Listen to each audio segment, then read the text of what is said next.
Well, Coach Moseley, tomorrow's the big game against VMI here in Roanoke. What's the condition of your VPI team? Ed, I believe our VPI team at the present time is in a little better physical condition than we have been for, 5 or 6 weeks. I understand that your fullback, Leo Burke, will be back in harness tomorrow, and do you think he'll see any action? Yes, I think Leo will see quite a bit of action. He's been working very well for the last 10 days. Will he play fullback tomorrow? No, we're planning to play him at quarterback. At quarterback, along with Billy Cranwell and Don Camp. That's correct.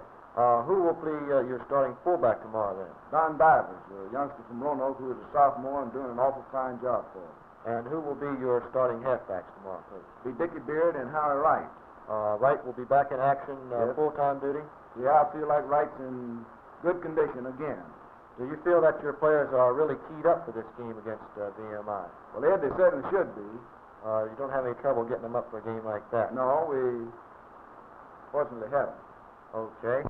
Well, Coach Moseley, your scouts have looked at the VMI team 3 or 4 games this season. What do they report on the condition and the personnel of VMI? Well, from all reports I can understand from the fellows who have seen them play, Ed, that, as always, VMI is a very fine conditioned football team. They're usually in excellent condition physically, those that are not hurt.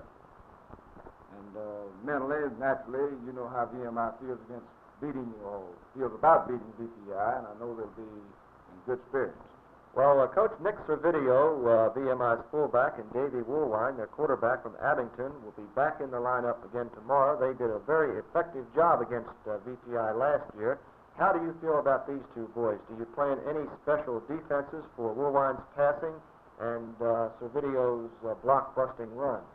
Well, as you mentioned before, Ed, last year I felt like that those two fellows deserved practically all of the credit for beating VPI last year.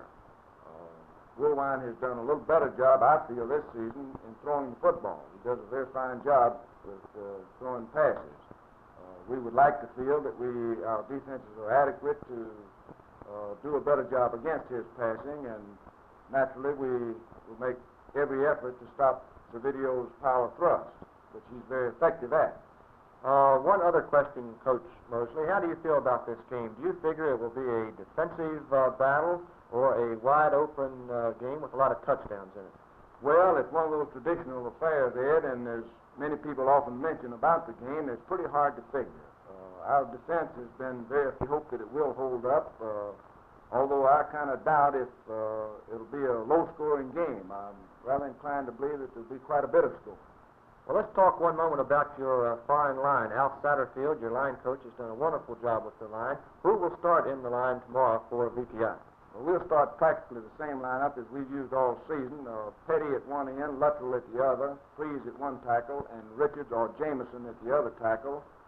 Philip Unger or Jim Locke at one guard, and Captain Billy Kerford at the other guard, and Jack Prater at center. Jack Prater at center. He's done a fine job for you at center. Done a very fine job. Incidentally, George Freeze from Roanoke will be playing his 40th straight game, or starting his 40th straight game, I should say, for VPI. That should be some kind of a record up here, isn't it? That's quite a feat in itself. George has done a wonderful job. He hasn't been hurt much, and he's an excellent football player, a well-conditioned boy, and a very fine football player. How many seniors will be starting for you in that final game? I believe in that lineup, Ed, it'll be about 5.